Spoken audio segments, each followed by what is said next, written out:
Hello everyone and welcome back to my YouTube channel. So friends, जो आज का हमारा वीडियो लेक्चर है ये बेस्ड है एनसीईआरटी सीरीज़ पर। हम एक्सप्लोरिंग एनसीईआरटी का अब लेक्चर नंबर 3 देखने वाले हैं और आज के इस वीडियो लेक्चर के अंदर हम कवर करेंगे properties of matter and there measurement. हम मैटर की प्रॉपर्टीज़ को स्टडी करेंगे और उसकी मेजरमेंट टेक्निक्स देखेंगे। साथ ही साथ स्टूडेंट्स, आप सबको याद होगा जो ये टर्म है प्रॉपर्टीज़ ऑफ मैटर, यहाँ पे मैटर का मतलब क्या है जो हमने प्रीवियस लेक्चर के अंदर कवर किया था। मैटर क्या होता है? एक ऐसी सब्सटेंस जिसके पास मास होता है और जो स्पेस ऑक्यूपाई करता है। तो आज हम उसी की प्रॉपर्टीज़ को स्टडी करने वाले हैं और उसी के मेजरमेंट्स को देखने वाले हैं। सो स्टूडेंट्स, अब वीडियो लेक्चर पे चलने से पहले अगर किसी स्टूडेंट ने चैनल को सब्सक्राइब नहीं किया है और चैनल को सब्सक्राइब करना चाहते हैं तो मेरे चैनल का नाम है शौर्य ग्रोवर और उसके साथ आपको बेल आइकन देखने को मिलेगी। बेल आइकन को प्रेस करोगे तो नेक्स्ट वीडियो डल चुकी है ये नोटिफिकेशन आपकी स्क्रीन पर खुद ब खुद आ जाती है। अब देखिए स्टूडेंट्स, मैं लाइन टू लाइन क्या करने वाली हूँ, रीड करने वाली हूँ और आपको एक्सप्लेन करने वाली हूँ हमारा जो टॉपिक है। तो सबसे पहला जो हमारा आज का टॉपिक आता है वो आता है physical and chemical properties. Physical और केमिकल प्रॉपर्टीज़ होती क्या हैं? देखो, प्रॉपर्टीज़ दो तरह से होती हैं, एक होती है फिजिकल, एक होती है केमिकल, है ना। अब हम देखते हैं ये कहता क्या है। देखो, कोई भी एक सब्सटेंस है डियर स्टूडेंट्स, कोई भी सब्सटेंस की अगर मैं बात करती हूँ तो उसकी एक यूनिक या फिर एक कैरेक्टरिस्टिक प्रॉपर्टी होती है। यूनिक या कैरेक्टरिस्टिक प्रॉपर्टी का मतलब कोई स्पेशल प्रॉपर्टी होती है, ठीक है। These properties can be classified into 2 categories. ये जो प्रॉपर्टीज़ होती है इन्हें हम 2 कैटेगरीज में क्लासीफाई करते हैं। एक होती है फिजिकल प्रॉपर्टी और एक होती है केमिकल प्रॉपर्टी, ठीक है। अब फिजिकल प्रॉपर्टी के अंदर क्या लाई करता है और केमिकल प्रॉपर्टी के अंदर क्या लाई करता है?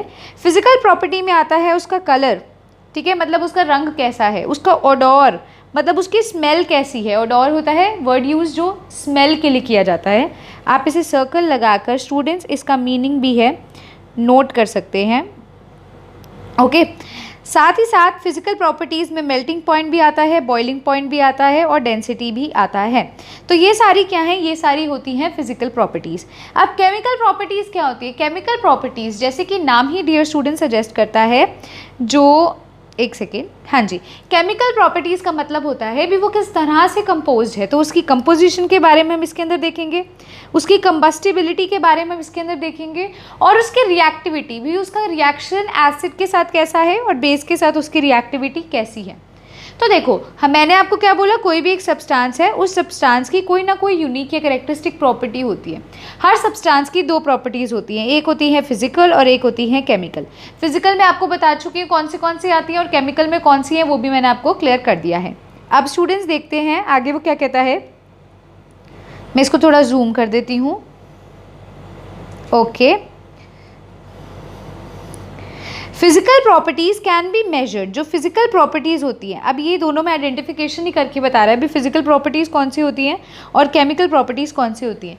तो फिजिकल प्रॉपर्टीज़ वो प्रॉपर्टीज़ होती हैं जिसे हम मेजर कर सकते हैं, जिसे मैं कह सकती हूँ भी कैलकुलेट किया जा सकता है, और ऑब्जर्व्ड जिसे ऑब्जर्व किया जा सकता है विदाउट चेंजिंग द आइडेंटिटी और द कंपोजिशन ऑफ सब्सटेंस। मतलब कि अगर मैं उसका सब्सटेंस ना बदलूँ, मतलब अगर मान लो उसके अंदर मैं कहूँ भी, वाटर की मैं बात करती हूँ तो वाटर के अंदर मैं कहती हूँ भी जो हाइड्रोजन और ऑक्सीजन का रेशो है वो फिक्स्ड है। तो यहाँ पर मैं उसकी कंपोजिशन नहीं बदल रही भी, वो किन से बना हुआ है, मैं हाइड्रोजन और वाटर की मतलब ऑक्सीजन के अलावा कोई और एलिमेंट नहीं लेके आ रही उसकी फॉर्मेशन के लिए। तो अगर मैं उसकी कंपोजिशन या उसकी आइडेंटिटी को नहीं चेंज करती तो जब मैं उसको मेजर करती हूँ, उसको ऑब्जर्व करती हूँ और जो मेरे पास रिजल्ट आता है वो होती है फिजिकल क्वांटिटी। जैसे कि कोई कलर के अंदर चेंज मुझे देखने को मिल रहा है तो वो एक फिजिकल क्वांटिटी है, लेकिन मैं सब्सटेंस को तो नहीं बदल रही ना, सब्सटेंस तो वही का वही है। तो वो यही बोलता है भी फिजिकल प्रॉपर्टी को हम मेजर कर सकते हैं, ऑब्जर्व कर सकते हैं विदाउट चेंजिंग द आइडेंटिटी, बिना आइडेंटिटी को चेंज किए, और द कंपोजिशन ऑफ सब्सटेंस, उस सब्सटेंस की आइडेंटिटी भी वो कैसा है और उसकी कंपोजिशन भी वो किन से मिलकर बना है, बिना इसे चेंज किए जो हमारे पास प्रॉपर्टी रह जाती है उसे हम मेजर करते हैं और ऑब्जर्व करते हैं, और उन प्रॉपर्टीज़ को हम कहते हैं फिजिकल प्रॉपर्टीज़। अब देखिए द मेजरमेंट और ऑब्जर्वेशन ऑफ केमिकल प्रॉपर्टीज़। अब देखो, फिजिकल प्रॉपर्टीज़ का तो मैंने बता दिया भी बिना आइडेंटिटी चेंज किए होती है। केमिकल प्रॉपर्टीज़ के अंदर क्या होता है? केमिकल प्रॉपर्टीज़ के अंदर हमें एक केमिकल चेंज की ज़रूरत है। फिजिकल में आइडेंटिटी नहीं बदलनी, लेकिन केमिकल में अगर आप कोई केमिकल चेंज करवाओगे, इसका मतलब क्या है भी आप कोई रिएक्शन अगर करवा रहे हो और अगर रिएक्शन अगर होती है तो उसकी आइडेंटिटी क्या हो जाती है, चेंज हो जाती है। तो डिफरेंस समझ पा रहे हो। फिजिकल अगर मैं आपको हिंदी में बोलूँ और केमिकल केमिस्ट्री की लैंग्वेज में कहूँ तो फिजिकल वो है जो हम अपनी आंखों से ईजिली देखकर आइडेंटिफाई करके बता सकते हैं। जो मैं अपनी आंखों से, मान लो अगर मैंने कोई टेम्परेचर है, मैंने टेम्परेचर चेक करा तो वो कुछ इतना टेम्परेचर आया भी 27 डिग्री सेल्सियस है नॉर्मल, मैंने कोई एक देखा, तो अब मैं आपको वो क्या कर रही हूँ उस पर, मतलब स्केल पर, टेम्परेचर स्केल पर मैं इजीली देख कर बता सकती हूँ, आइडेंटिफाई ऑब्जर्व करके बता सकती हूँ। लेकिन केमिकल चेंज के लिए मुझे सबसे पहले कोई केमिकल रिएक्शन करवानी पड़ेगी, ठीक है, उसकी आइडेंटिटी को चेंज करवाना पड़ेगा। लेकिन फिजिकल में ऐसा केस नहीं होता है। तो देखो, द मेजरमेंट और ऑब्जर्वेशन ऑफ फिजिकल प्रॉपर्टीज़, जो मेजरमेंट है और जो फिजिकल प्रॉपर्टीज़ की ऑब्जर्वेशन है, इसमें एक केमिकल चेंज का होना बहुत ज़रूरी है। Measurement of physical properties does not require occurrence of a chemical change. अभी आपको बताकर हटी हूँ भी, अगर हमें किसी फिजिकल प्रॉपर्टी को मेजर करना है तो उसके लिए हमें केमिकल चेंज करवाने की ज़रूरत नहीं है, क्योंकि फिजिकल प्रॉपर्टी वो प्रॉपर्टी होती है जो हम ऑब्जर्व कर सकते हैं, जो हम ईजिली आइडेंटिफाई कर सकते हैं। ठीक है, आगे देखो, the examples of chemical properties. अब वो कहता है जो एग्जाम्पल केमिकल प्रॉपर्टीज़ के हैं वो क्या क्या हैं। Are characteristic reaction of different substances, मतलब अगर हमें किसी भी केमिकल प्रॉपर्टी का एग्जाम्पल देना है तो हम कोई रिएक्शन बता सकते हैं, जैसे कि हम एसिडिटी की या बेसिसिटी की कोई रिएक्शन बता दें या कंबस्टिबिलिटी की कोई बात कर दें, तो वो केमिकल चेंज के बारे में बताता है और वो केमिकल प्रॉपर्टी को एक्सप्लेन करता है। आगे देखिए वो क्या कहता है, आगे वो हमें बोलेगा भी केमिस्ट डिस्क्राइब, जो केमिस्ट हैं वो क्या करते हैं, वो डिस्क्राइब करते हैं, इंटरप्रेट मतलब वो उसको देखते हैं और प्रिडिक्ट करते हैं बिहेवियर, यानी कि पहले ही बता देते हैं भी कुछ ऐसा होने वाला है, तो वो प्रिडिक्ट करते हैं the behaviour of substance on the basis of knowledge of their physical and chemical properties. भी अगर आपको किसी भी सब्सटेंस की फिजिकल या केमिकल प्रॉपर्टी पता है तो आप उस सब्सटेंस का बिहेवियर बहुत ईजिली प्रिडिक्ट कर सकते हो, एक्सप्लेन कर सकते हो, गेस कर सकते हो। ठीक है, अगर आपको उनकी ये फिजिकल और केमिकल प्रॉपर्टीज़ पता हैं। ठीक है, और इन्हें कैसे डिटरमाइन किया जाता है फिजिकल और केमिकल प्रॉपर्टीज़ को, by careful measurement and experimentation. भी आप एक्सपेरिमेंट कीजिए और इसे मेजर कीजिए तो आप इजीली बता सकते हो भी ये इसकी फिजिकल प्रॉपर्टी और ये इसकी केमिकल प्रॉपर्टी है। स्टूडेंट्स, जैसे कि मैंने आपको पहले भी बोला है, अगर मान लो मैं आपको 2-2 पैराग्राफ रीड करवाती हूँ तो आपका काम क्या होना चाहिए, जब मैं आपको कहूँगी भी उसे रीड करो तो आपने उसे रीड करना है, क्योंकि आपके लिए बहुत फ़ायदेमंद होगा। ठीक है, अगर आप मेरी ये जो है सलाह मानोगे तो आपके लिए बहुत बेनिफिशियल होगा। अब आपने वीडियो को पॉज करके 2 पैराग्राफ्स जो मैंने अभी आपको बताए हैं, भी फिजिकल केमिकल प्रॉपर्टीज़ होती क्या है उनका मैंने आपको बता दिया, उसके अंदर हम किसे देखते हैं और वो हमारे जो सब्सटेंस है उसके बिहेवियर को भी एक्सप्लेन करते हैं। तो अब मैं 1.3.2 करने वाली हूँ, लास्ट लाइन रीड करते हुए। इन द फॉलोइंग सेक्शन, जो अब हम सेक्शन देखने वाले हैं, we will learn about the measurement of physical properties. अब हम सबसे पहले फिजिकल प्रॉपर्टीज़ के बारे में स्टडी करने वाले हैं। तो सबसे पहला देखिए क्या है, मेजरमेंट ऑफ फिजिकल प्रॉपर्टीज़। अब फिजिकल प्रॉपर्टीज़ को हम कैसे मेजर कर सकते हैं, कैसे कैलकुलेट कर सकते हैं। देखिए, क्वांटिटेटिव मेजरमेंट, एक होता है क्वालिटेटिव, एक होता है क्वांटिटेटिव। क्वांटिटेटिव मतलब क्वांटिटी से जो डील करता है, मतलब उसके अमाउंट से जो डील करता है। ठीक है, तो नाम को ही तोड़ना सीखो। क्वालिटेटिव मतलब क्या हुआ, जो क्वालिटी वाइज है, और क्वांटिटेटिव मतलब जो क्वांटिटी यानी कि अमाउंट के बारे में बात कर रहा है। यहाँ पर वो क्या कहता है, क्वांटिटेटिव मेजरमेंट ऑफ प्रॉपर्टीज़, मतलब अगर हमें किसी प्रॉपर्टी का क्वांटिटेटिव मेजरमेंट लेंगे, is required for scientific investigation. मतलब देखो, अगर मुझे किसी की फिजिकल प्रॉपर्टी बतानी है तो मैं उसके क्या करूँगी, क्वांटिटेटिव मेजरमेंट लूँगी उसकी प्रॉपर्टीज़ का। ये सबसे पहला स्टेप होता है कोई भी इन्वेस्टिगेशन, कोई भी स्टडी करना है सब्सटेंस को। मैनी प्रॉपर्टीज़ ऑफ मैटर, कई बहुत सारी प्रॉपर्टीज़ हैं जैसे कि लेंथ है, एरिया है, वॉल्यूम है, आर क्वांटिटेटिव इन नेचर। मैंने अभी आपको बताया क्वांटिटेटिव वो जिसके अंदर क्वांटिटी है, जिसके अंदर अमाउंट है। तो कुछ सोचो, लेंथ के अंदर हम कोई क्वांटिटी लेते हैं, अभी 6 मीटर हो गया, ठीक है, 6 सेंटीमीटर हो गया, 10 सेंटीमीटर हो गया, तो ये कुछ क्वांटिटी है ना, अभी 6 एक अमाउंट हो गई। सिमिलरली एरिया के अंदर भी मैं यही बोलूँगी, 6 सेंटीमीटर क्यूब हो गया, 12 मीटर क्यूब हो गया, मतलब कुछ इस तरह से। ठीक है, तो आप यहाँ पर देखिए, सॉरी, एरिया में स्क्वायर लगता है ना, मीटर स्क्वायर हो गया, 12 मीटर स्क्वायर हो गया, वॉल्यूम में मीटर क्यूब होगा ना, तो मतलब 8 मीटर क्यूब है, 8 सेंटीमीटर क्यूब है, तो वॉल्यूम। तो मतलब क्या है, लेंथ, एरिया और वॉल्यूम क्या है, क्वांटिटी को डिफाइन कर रहे हैं। तो ये जो होते हैं ये मतलब बहुत ज़्यादा प्रॉपर्टीज़ है मैटर की जो क्वांटिटेटिव इन नेचर में, और उनके एग्जाम्पल उसने आपको दे दिए हैं। एनी क्वांटिटेटिव ऑब्जर्वेशन और measurement is represented by a number followed by the unit in which it is measured. देखो, अब अगर हमें किसी भी फिजिकल प्रॉपर्टी को जो कि क्वांटिटेटिव इन नेचर है उसे रिप्रेजेंट करना है, तो उसे हम किस तरह से स्टूडेंट्स रिप्रेजेंट करेंगे? सबसे पहले तो हम लिखेंगे कोई भी नंबर है, जैसे n नंबर है, और उसके बाद लिखेंगे उसका यूनिट, जिसे मैंने u से रिप्रेजेंट कर दिया। फॉर एग्जाम्पल मैं बोलती हूँ, मैं लेंथ की बात करती हूँ, सबसे पहले मैं कहती हूँ भी 12 किलोमीटर, ठीक है। इसका मतलब क्या हुआ? 12 क्या है? नंबर है, और उसका यूनिट क्या है? किलोमीटर है। तो ये क्या है? किसी भी एक क्वांटिटी को रिप्रेजेंट करने का तरीका है भी पहले आपने नंबर लिखना है और बाद में क्या लिखना है? उसका यूनिट लिखना है। तो देखो, for example length of a room can be represented as 6 metre. किसी एक कमरे की लेंथ है 6 मीटर है उस रूम की। हेयर 6 इज द नंबर, 6 क्या है? नंबर है, और m क्या है? m होगा मीटर, यानी कि यूनिट है जिसमें हम लेंथ को मेजर करते हैं। तो हर एक फिजिकल प्रॉपर्टी की यूनिट होती है, हम इसमें मतलब जिसमें हम उसे कैलकुलेट कर सकते हैं, जिसमें उसे मेजर कर सकते हैं। जैसे लेंथ की जो यूनिट होगी वो क्या है? मीटर है, तो उसे मीटर में कैलकुलेट किया जाएगा। 6 मीटर का मतलब क्या हुआ? भी 6 मीटर वो उसकी लेंथ है उस रूम की, ठीक है। आगे देखिए, earlier 2 different system of measurement. सबसे पहले क्या होता था? एक सेकेंड, हाँ जी, सबसे पहले क्या होता था? 2 डिफरेंट सिस्टम होते हैं मेजरमेंट के, हुआ करते थे पहले के टाइम में। एक होता था इंग्लिश सिस्टम और एक होता था मैट्रिक सिस्टम। ये दोनों जो हैं ऑल ओवर द वर्ल्ड ये 2 सिस्टम ही फॉलो किए जाते थे, ठीक है। द मेट्रिक सिस्टम जो मतलब मीट्रिक सिस्टम है, बेसिकली मेट्रिक नहीं, मीट्रिक सिस्टम जो है, which originated in France in late 18th century, ये फ्रांस के अंदर ओरिजिनेट हुआ था, लेट 18th सेंचुरी में ओरिजिनेट हुआ था। Was more convenient as it was based on decimal system. इसको ज़्यादा कन्वीनियंट कंसीडर किया जाता था क्योंकि ये डेसिमल सिस्टम पर बेस्ड था, ठीक है। किसको? मैंने किसकी बात कर रही हूँ? मीट्रिक सिस्टम की। Let need of common standard system was felt by the scientific community. बाद में क्या हुआ? एक कॉमन सिस्टम उन्होंने सोचा भी हमें बनाने की ज़रूरत है, और ये जो सिस्टम है ये 1960 के अंदर इस्टेब्लिश हुआ, और इसे बोला गया the international system of units, जो आज तक फॉलो किया जा रहा है, जिसे हम SI यूनिट कहते हैं। SI यूनिट कौन सा होता है? The international system of units. तो बेसिकली क्या था? अर्लियर जब टाइम में था 2 सिस्टम थे, एक तो हमारा इंग्लिश सिस्टम था, एक मीट्रिक सिस्टम था। मीट्रिक सिस्टम जो था वो फ्रांस से ओरिजिनेट हुआ था, और वो उसे कन्वीनियंट मेथड क्यों उस टाइम पर समझा जाता था? क्योंकि वो डेसिमल जो हमारे सिस्टम है उस पर बेस्ड होता था। लेकिन 1960 पे इन्होंने क्या किया? कन्वीनियंट और कन्वीनियंट मेथड और एक अच्छा मेथड ढूंढने की कोशिश करी जो मेजरमेंट के लिए हमें यूनिट्स को ईजिली आइडेंटिफाई करके हेल्प कर सकता है, और वो आया the international system of units, जिसे हम SI यूनिट बोलते हैं। सो स्टूडेंट्स, फटाफट से ये जो पैराग्राफ मैंने पढ़ा अभी 1.3.2 के अंदर 2 पैराग्राफ्स, इसे रीड कीजिए। अब मैं रीड करने लगी हूँ 1.3.3 the international system of units. अब देखिए, the international system of units हमें क्या बताता है?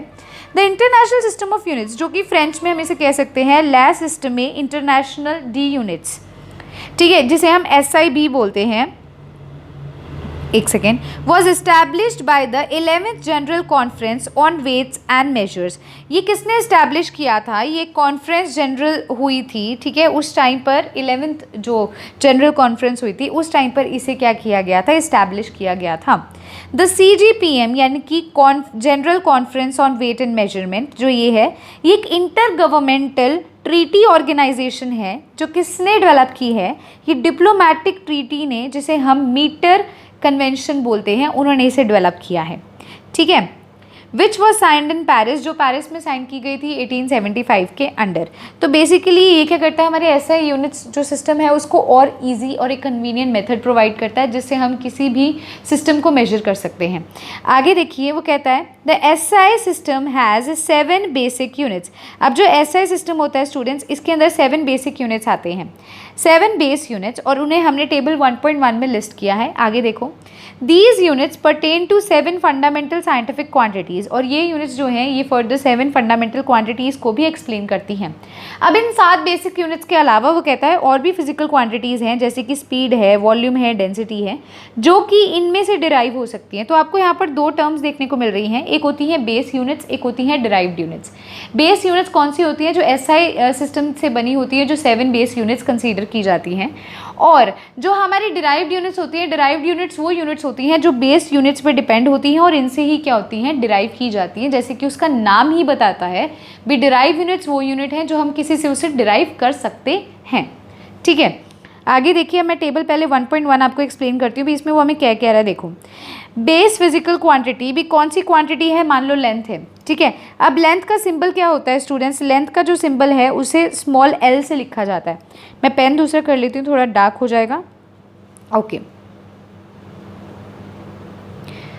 हाँ जी स्टूडेंट्स, तो मैंने जैसे कि बोला भी सबसे पहली जो हमने क्वांटिटी ली है वो है लेंथ, और लेंथ को हम स्मॉल एल से रिप्रेजेंट करते हैं।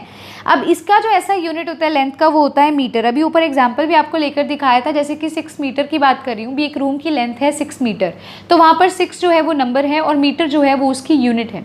तो लेंथ की जो ऐसा यूनिट होती है वो होती है मीटर, और उस ऐसा यूनिट का सिंबल क्या होता है, स्मॉल एम। मीटर को हम स्मॉल एम से भी लिख सकते हैं। मान लो मैंने 6 मीटर लिखना है तो मैं 6 लिखकर स्मॉल एम लिखूंगी, इसका मतलब मुझे पता चल जाएगा अभी मैं 6 मीटर की बात कर रही हूँ। आगे देखिए, next base physical quantity. Base physical quantity वो है मतलब जिस पर डिराइव्ड यूनिट्स डिपेंड करेंगे भी वो फर्दर बन सके।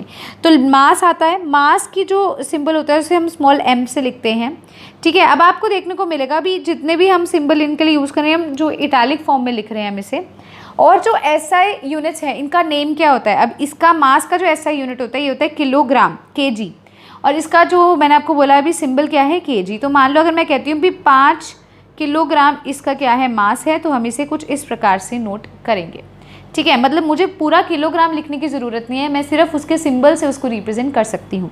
अब नेक्स्ट जो बेस फिजिकल क्वांटिटी आती है वो आती है टाइम।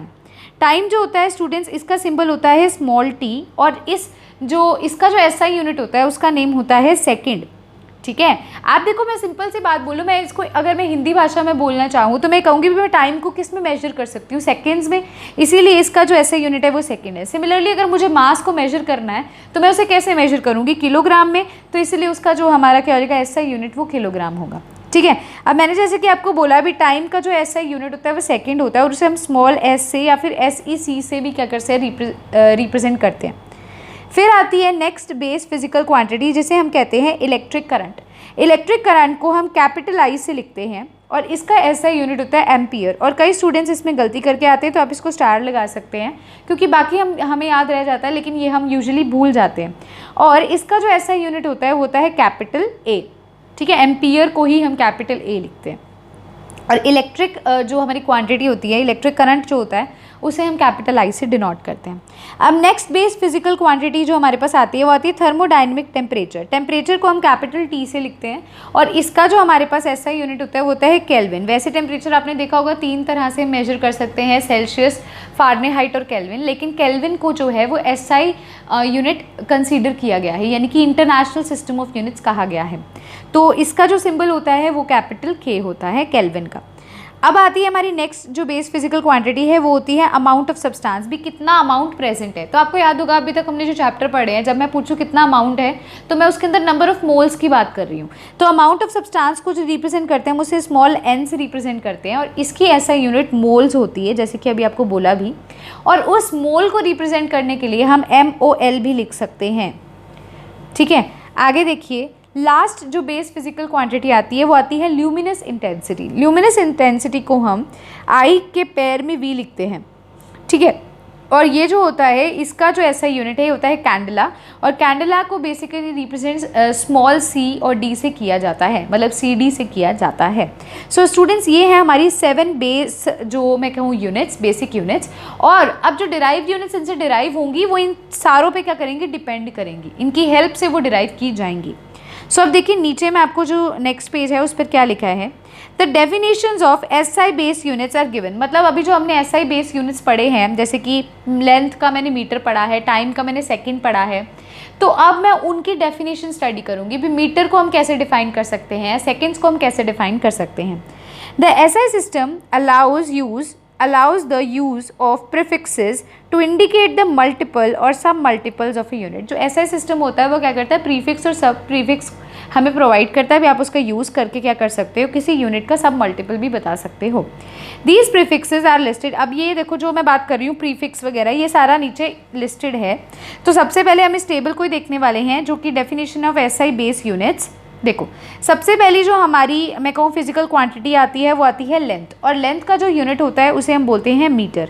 अब मीटर को हम कैसे डिफाइन कर सकते हैं, द मीटर सिंबल क्या होता है मीटर का, अभी आपको बताया था small m, is the SI unit of length. मतलब ये तो देखो पहली कॉमन चीज़ जो हमने अभी डिस्कस ही करी थी भी, लेंथ का क्या होता है SI यूनिट मीटर। तो उसने वही पहली लाइन लिख दी भी, जो मीटर है उसको हम M से डिनोट करते हैं और वो SI यूनिट है किसका, लेंथ का। इट इज़ डिफाइंड बाय, अब इसको हम कैसे डिफाइन कर सकते हैं स्टूडेंट्स, आपने डेफिनेशन मतलब रीड कर लेनी है 2 बार 3 बार, लेकिन इसको रट्टा लगाने की या याद करने की इतनी ज़रूरत नहीं है, जस्ट आपको पता होना चाहिए। इन केस अगर कोई क्वेश्चन आ जाए तो आप उसे अटेम्प्ट कर पाएंगे वैसे, लेकिन डेफिनेशन का हमें पता होना बहुत ज़रूरी है। आगे देखिए, it is defined by taking the fix numerical value of the speed of light in vacuum C to be 299792458 when expressed in unit meter per second, where the second is defined in terms of cesium frequency delta V CS। तो ये इसकी definition है। ये definition कहाँ से आई, मान लो कोई experimental, अगर जैसे बेसिकली जितनी भी डेफिनेशंस है ये मेजरमेंट के टाइम पर और एक्सपेरिमेंटल आइडेंटिफिकेशन के टाइम पर ली जाती है। तो उस टाइम पर इन्होंने क्या किया, जब भी SI यूनिट ऑफ लेंथ निकाली ना, तो इन्होंने क्या किया, स्पीड ऑफ लाइट को वैक्यूम के साथ क्या किया, उसकी वैल्यू को फिक्स कर दिया और फिर इसकी डेफिनेशन को डिराइव किया गया। तो इसकी डेफिनेशन भी कुछ इसी प्रकार से है भी, जब हम क्या करते हैं फिक्स न्यूमेरिकल वैल्यू लेते हैं स्पीड ऑफ लाइट की, ठीक है, वैक्यूम के केस में जो कि इतनी होती है मतलब 299 समथिंग, और जब हम उसे यूनिट मीटर पर सेकेंड में रिप्रेजेंट करते हैं तो जो सेकेंड है उसे हम सीजियम के रिस्पेक्ट में क्या करेंगे, डिफाइन करेंगे। आगे देखिए, यूनिट ऑफ मास, अगर आपको इसमें प्रॉब्लम आ रही है तो कोई टेंशन वाली बात नहीं है, हमें नॉलेज के लिए पता होना चाहिए भी क्या डेफिनेशन है। आगे देखिए, unit of mass, unit of मास हमें पता है क्या होता है, मास एक फिजिकल बेसिक यूनिट है और इसका जो यूनिट होता है वो होता है किलोग्राम। किलोग्राम को हम केजी से भी लिखते हैं और इसके अंदर हम ये लिखते हैं भी, ये कैसे डिफाइन करते हैं, it is defined by taking the fix numerical value of Planck's constant. जब हम प्लैंक्स कांस्टेंट की वैल्यू फिक्स कर देते हैं और उसे जूल सेकेंड में हम रिप्रेजेंट करते हैं, जो कि जूल सेकंड किसके इक्वल होता है, केजी मीटर स्क्वायर पर सेकंड के, जहाँ पर मीटर और सेकंड जो होता है वो C के और डेल्टा V के टर्म्स में एक्सप्रेस किया जाता है। तो आप इसको रीड भी कर सकते हैं टेबल को, एज सच कोई इशू नहीं है, ठीक है डियर स्टूडेंट्स। आगे देखिए, यूनिट ऑफ टाइम क्या आता है, यूनिट ऑफ टाइम के अंदर अब हम स्टडी करेंगे। तो सबसे पहले आप क्या करिए, जो ऊपर मैंने पैराग्राफ आपको रीड करवाया है, वीडियो को पॉज करके आप उसको रीड करोगे। सो स्टूडेंट्स आप देखिए है unit of time. Unit of time क्या होता है, अभी मैंने बोला टाइम का यूनिट यानी कि हम उसे कैसे मेजर कर सकते हैं, तो हम उसे सेकंड्स में मेजर कर सकते हैं और इसकी डेफिनेशन भी यही हो जाएगी भी, जो हमारा सेकंड का सिंबल होता है वो ऐसे होता है और वो इसका यूनिट होता है। पहली लाइन तो यही है और इसके अंदर देखो सब केसेस में यही है भी, आपने क्या करना है, कोई ना कोई वैल्यू को फिक्स करना है। तो यहाँ पर भी हमने सीजियम की फ्रीक्वेंसी जो है उसको फिक्स कर दिया है, तो यहाँ पर हमने क्या किया, यूनिट ऑफ टाइम कैलकुलेट कर लिया जिसे हम सेकेंड कहते हैं। अब देखिए, यूनिट ऑफ इलेक्ट्रिक करंट क्या होता है, यूनिट ऑफ इलेक्ट्रिक करंट होता है एम्पियर, और एम्पियर को हम कैपिटल A से लिखते हैं और ये इलेक्ट्रिक करंट का सिंबल होता है। और यहाँ पर हम एलिमेंट्री चार्ज जो E चार्ज होता है उसको फिक्स करते हैं, ठीक है। अब आगे देखिए, नेक्स्ट आता है unit of thermodynamic temperature. Thermodynamic temperature का क्या यूनिट है, तो टेम्परेचर का यूनिट आपको बता दिया था केल्विन होता है। केल्विन को K से डिनोट करते हैं और ये क्या होता है, इसके अंदर हम बोल्ट्जमैन कांस्टेंट K को मतलब कांस्टेंट रखेंगे, फिक्स रखेंगे उसकी वैल्यू को, और हम इसकी डेफिनेशन को डिराइव कर लेते हैं। अब आता है amount of unit of amount of substance. तो अमाउंट ऑफ सब्सटेंस को मैंने अभी पहले भी बताया था भी, नंबर ऑफ मोल्स होता है। तो अमाउंट ऑफ सब्सटेंस को हम N से डिनोट करते हैं और मोल को हम MOL से डिनोट करते हैं। तो जो मोल है जिसका सिंबल MOL होता है, ये अमाउंट ऑफ सब्सटेंस को डिफाइन करता है। और एक मोल आपको पता है 6.023 इंटू 10 की पावर 20 जो हमारा 3 उसके इक्वल होता है, एवोगाड्रो नंबर के इक्वल होता है ना। और आप यहाँ पर ये भी देख सकते हो भी, एवोगाड्रो नंबर की उन्होंने डेफिनेशन दी है भी। एवोगाड्रो नंबर क्या होता है, ये एक फिक्स न्यूमेरिकल वैल्यू होती है एवोगाड्रो कांस्टेंट Na की, जिसे हम यूनिट मोल पर मोल में रिप्रेजेंट करते हैं डियर स्टूडेंट्स। अब जो लास्ट हमारी फिजिकल जो क्वांटिटी आती है वो आती है यूनिट ऑफ ल्यूमिनस इंटेंसिटी। ये इसका क्या यूनिट होता है, इसका यूनिट होता है कैंडला। कैंडला को हम स्मॉल CDB लिखते हैं और ये ल्यूमिनस इंटेंसिटी को in the given direction find out करने में भी हेल्प कर सकती है।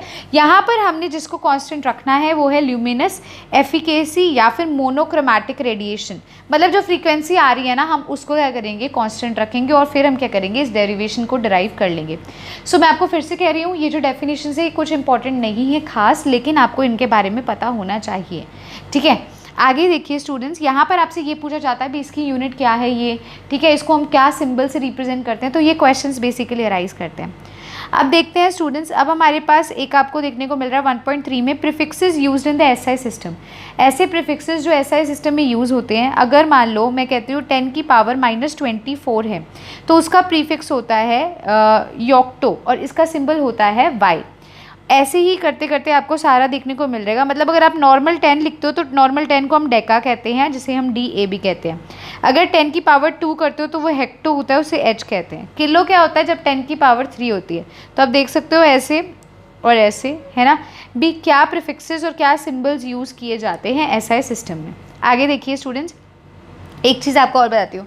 जैसे मान लो किलोग्राम है, किलोग्राम का मतलब क्या हुआ, भी ग्राम में देखो आप, किलो का मतलब क्या होता है 10 की पावर 3, तो 10 की पावर 3 को रिप्रेजेंट करने के लिए हम K का साइन लगाते हैं, ठीक है। ऐसे ही अगर आपको मैं बोल दूँ भी सेंटीमीटर है, सेंटीमीटर का मतलब क्या हुआ, सेंटी का मतलब होता है 10 की पावर -2, ठीक, समझ पा रहे हो। तो ये क्या करते हैं, हम प्रीफिक्सेस यूज़ करते हैं जब हमें किसी कन्वर्जन में दे दिया जाता है भी मीटर को सेंटीमीटर में बदलो, तो उस टाइम पर हम इन प्रीफिक्सेस का यूज़ करते हैं। और आपको जैसे कई क्वेश्चंस में सेंटीमीटर लिखा है तो वहाँ जो C है वो क्या डिनोट करता है, या मैं किलोग्राम बोल रही हूँ तो वहाँ पे किलो क्या डिनोट करता है, वो ये पावर्स जो हमें दे रखी हैं इन्हें बताता है। अब सबसे पहली जो हमारी जो हमने अभी फिजिकल क्वांटिटी पढ़ी थी, मास के बारे में पढ़ा था, जिसका ऐसा यूनिट kg होता है। तो अब हम उसको स्टडी करते हैं। 1.3.4 के अंदर देखिए सबसे पहली चीज़ जो यहाँ पर क्वेश्चन अराइज करता है वो ये है, मास क्या होता है और वेट क्या होता है। मास क्या होता है, एक सब्सटेंस का भी कितना अमाउंट मैटर का प्रेजेंट है उसके अंदर। It is the mass of substance is the amount of matter present in it. भी कोई एक सब्सटेंस है, उसके अंदर कितना मास है उसका। मान लो मैं कोई डस्टर की बात करती हूँ तो मैं कहती हूँ डस्टर का मास कितना है, भी उसके अंदर कितना अमाउंट ऑफ सब्सटेंस प्रेजेंट है। लेकिन यदि अगर आपको मैं वेट की बात कर दूँ तो वेट क्या होता है, भी ग्रेविटी। ग्रेविटी क्या होता है, जो ग्राउंड होता है उस पर जो ऊपर से फोर्स लग रही है, ठीक है, उस ऑब्जेक्ट पर, उसे बोलते हैं ग्रेविटी। आपको ये मैंने पहले जब लेक्चर करवा रही थी मैंने आपको बोला था भी अगर मैं ये कहूँ भी मैं यहाँ अभी जिस शहर में बैठी हूँ यहाँ से मैं किसी पहाड़ी वाले इलाके में चली जाती हूँ तो मैं यहाँ पर इस टाइम पर जो वेट अपना मेजर करके जा रही हूँ वो कुछ अलग होगा, और अगर मैं किसी हिल पर जा रही हूँ तो वहाँ अगर मैं अपना वेट मेजर करती हूँ तो वो कुछ अलग होगा। इसका मतलब क्या होता है स्टूडेंट्स, वेट क्या होता है, एक ऐसी फोर्स होती है जो ग्रेविटी के कारण ऑब्जेक्ट पे एग्जर्ट होती है।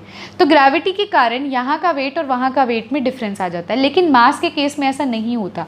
मास अब कहीं पर भी, अब डस्टर यहाँ से उठा के लेके जा रही है और वहाँ में मतलब मैं किसी हिल वाले एरिया में ले जाऊँ तो डस्टर का मास वही का वही रहेगा, लेकिन मेरा वेट जो है वो कहीं ऊपर नीचे मुझे शो करेगा, ठीक है, एग्जैक्ट वेट नहीं शो करेगा जो कि मेरे जो रीसेंट जिसमें शहर में बैठी हूँ वहाँ पे है। तो मास क्या होता है, भी कितना मैटर उसके अंदर प्रेजेंट, और वेट क्या होता है, जो फोर्स एक्सर्ट होती है by gravity on the object. Mass जो होता है सब्सटेंस का कांस्टेंट रहता है। अभी मैंने आपको बोला भी डस्टर को यहाँ ले जाऊँ या किसी पहाड़ी वाले इलाके में ले जाऊँ तो वो कांस्टेंट रहेगा, लेकिन वेट वैरी करता है from one place to another due to change in gravity, क्योंकि अगर ग्रेविटी में फ़र्क आ जाता है तो वेट में भी क्या आ जाता है, फ़र्क आ जाता है। You should be careful in using this term. जब भी आप ये टर्म यूज़ कर रहे हो तो बहुत सोच समझ के करो भी मास कहाँ यूज़ होगा और वेट कहाँ यूज़ होगा।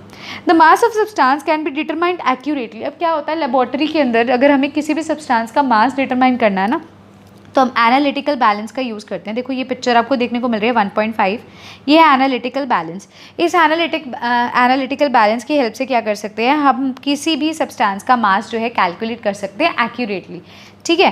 तो आप इसका डायग्राम भी देख सकते हैं अच्छे से भी। इसके डायग्राम में आपको देखने को मिलेगा एक बीन है, एक पैन है, एक स्क्रू है जस्ट नीचे, और एक पैन रिलीज़ है, और एक बीम रिलीज़ है, एक पॉइंटर है, एक स्केल है।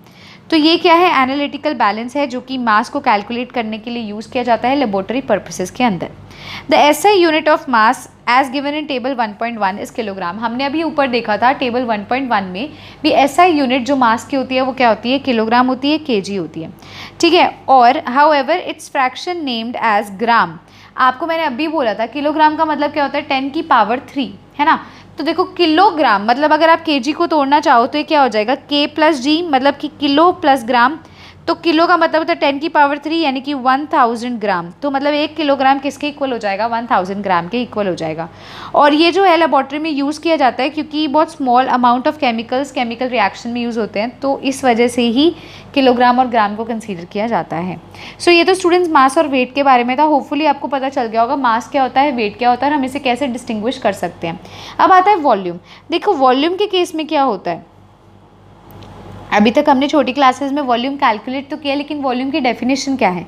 वॉल्यूम होता है amount of space occupied by the substance. भी कितना स्पेस वो सब्सटेंस ऑक्यूपाई कर रहा है। अगर मैं कहूँ भी मैंने ये पेन जो है वो यहाँ पर रख दिया किसी टेबल पर, तो उस टेबल पर ये कितना जो है स्पेस ऑक्यूपाई कर रहा है वो इसका वॉल्यूम कहलाएगा।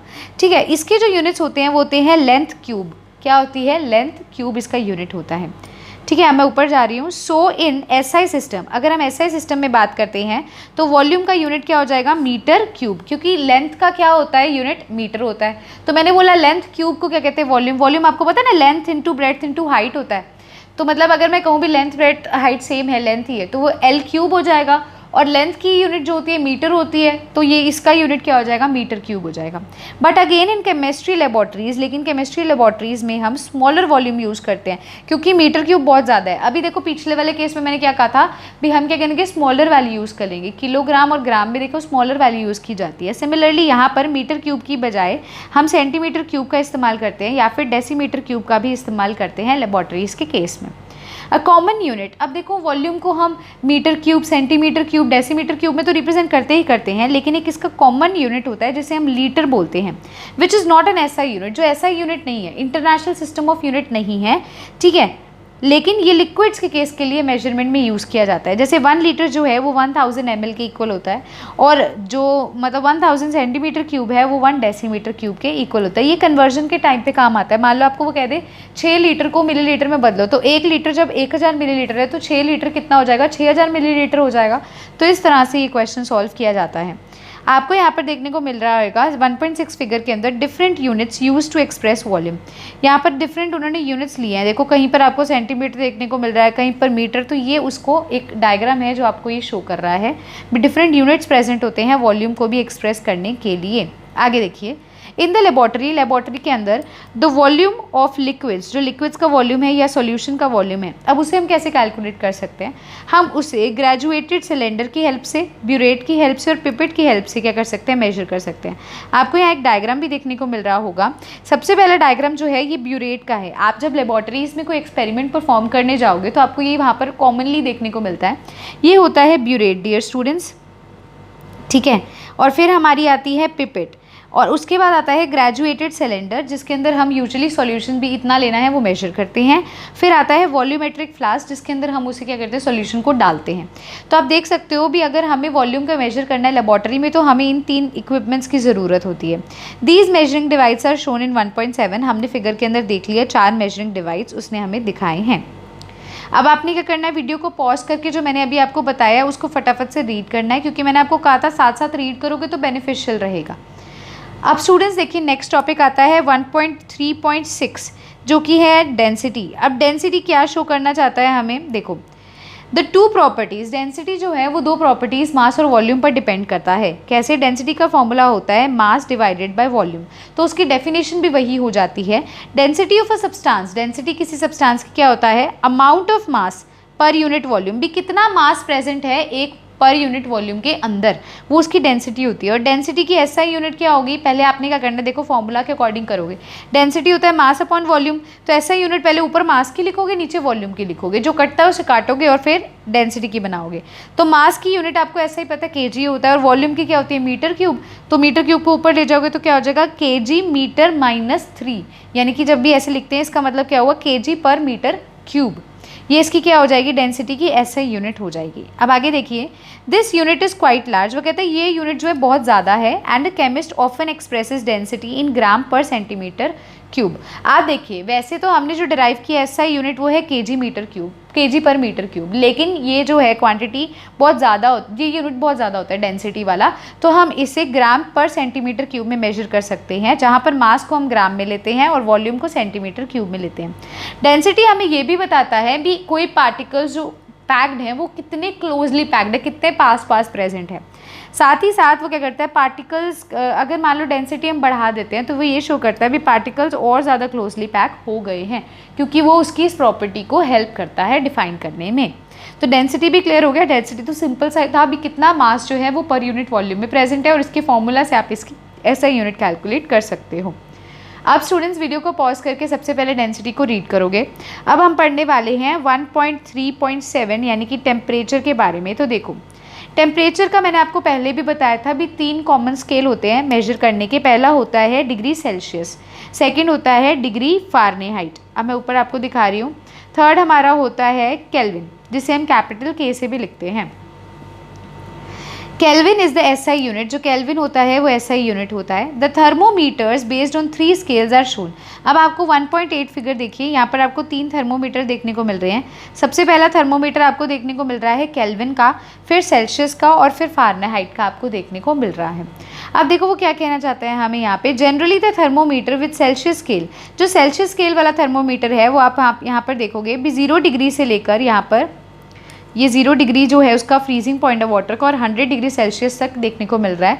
वहीं केल्विन जो है वो 273.15 केल्विन से लेकर 373 केल्विन तक देखने को मिलता है, इसके रेंज मतलब फ्रीजिंग पॉइंट और बॉइलिंग पॉइंट के बीच की।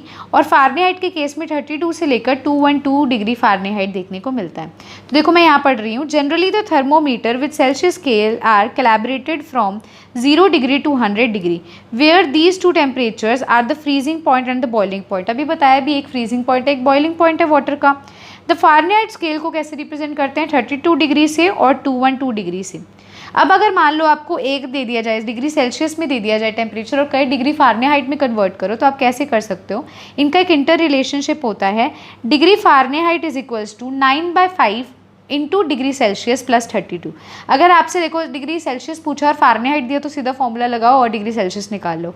अगर आपसे फ़ारेनहाइट पूछा गया, डिग्री सेल्सियस दे रखा है, तो आप निकाल सकते हो फॉर्मूला से। केल्विन स्केल जो होता है वो सेल्सियस स्केल से भी रिलेटेड होता है। ऊपर वाला रिलेशनशिप तो फ़ारेनहाइट और सेल्सियस का है, नीचे वाला केल्विन और सेल्सियस का रिलेशनशिप है। भी अगर आपको डिग्री सेल्सियस में टेम्परेचर मान लो 27 दे रखा है, आपने केल्विन में कन्वर्ट करना है, तो उसमें 273.15 ऐड कर दो तो आपका आंसर आ जाएगा। ठीक है, आगे देखिए, it is interesting to note that temperature below 0 degree Celsius, भी जो टेम्परेचर 0 डिग्री सेल्सियस से कम है, ठीक है, मतलब नेगेटिव वैल्यू है, are possible in Celsius scale, मतलब नेगेटिव वैल्यू से कम वाले जो हैं वो पॉसिबल हैं, लेकिन केल्विन स्केल में ऐसा नहीं है, नेगेटिव टेम्परेचर पॉसिबल नहीं है, सिर्फ और सिर्फ सेल्सियस स्केल में ये चीज़ पॉसिबल हो सकती है। ठीक है डियर स्टूडेंट्स, सो स्टूडेंट्स अभी तो हमने कहाँ तक कर लिया, 1.3.7 टेम्परेचर तक कर लिया। वीडियो को पॉज करके आप क्या करोगे, सबसे पहले इसको नोट करोगे। डायग्राम आप चाहे तो दोबारा देख सकते हैं, अभी आपको एक्सप्लेन करके हटी हूँ भी केल्विन, सेल्सियस और फ़ारेनहाइट के केस में टेम्परेचर रेंज क्या होती है, फ्रीजिंग पॉइंट ऑफ वाटर से बॉइलिंग पॉइंट ऑफ वाटर तक। तो वीडियो को पॉज करके पहले आप इसको क्या करोगे, रीड करोगे। तो स्टूडेंट्स हमने क्या किया है, अब इस वीडियो लेक्चर के अंदर हमने फिजिकल प्रॉपर्टीज़ ऑफ मैटर को डिस्कस कर लिया है, जिसके अंदर हमने ये देखा भी फिजिकल प्रॉपर्टीज़ क्या होती है, केमिकल प्रॉपर्टीज़ क्या होती हैं। उसके बाद हमने 7 बेसिक यूनिट्स पढ़े, और फिर हमने देखे भी डिराइव यूनिट्स क्या हैं, और फर्दर उन 7 बेसिक यूनिट्स के अंदर हमने क्या दिया, एसआई यूनिट देखा भी, अगर लेंथ है तो उसका एसआई यूनिट क्या है, मास है तो उसका क्या है। एंड देन हमने क्या किया है डियर स्टूडेंट्स, हमने मास और वेट को अलग से पढ़ा, वॉल्यूम को कैसे मेजर किया जा सकता है उसे पढ़ा, टेम्परेचर के तीनों स्केल्स के बारे में पढ़ा। सो आज का ये वीडियो लेक्चर यहीं पर फिनिश होता है। अगर आज का वीडियो लेक्चर आपको अच्छा लगा है तो लाइक कर दीजिए, बहुत अच्छा लगा है डियर स्टूडेंट्स तो आप शेयर कर सकते हैं, कमेंट कर सकते हैं, और जिन्होंने चैनल को सब्सक्राइब नहीं किया है वो मेरे चैनल को भी सब्सक्राइब कर दीजिएगा। और येस, अगर स्टूडेंट्स क्या कहते हैं, किसी ने इंस्टाग्राम आईडी पर या फेसबुक पेज पर डाउट्स पूछने हैं जो उन्होंने संडे वाली सीरीज़ में नहीं पूछे हैं, या कभी भी आपको डाउट होते हैं, तो संडे हमारा डाउट डे रखा गया है, और शौर्य केमिस्ट्री 1 के नाम से इंस्टाग्राम अकाउंट है और फेसबुक पेज भी इसी नाम से है। आप संडे को आपको इसका सॉल्यूशन जो है वो मैं खुद प्रोवाइड करूँगी, बाकी के दिन जो मेरी टीम है वो अकाउंट्स हैंडल करती है। सो आप उसे भी फॉलो करके वहाँ पर अपने डाउट्स ले सकते हैं। सो यहीं पर हमारा आज का वीडियो लेक्चर ख़त्म होता है। Have a very good day students, thank you.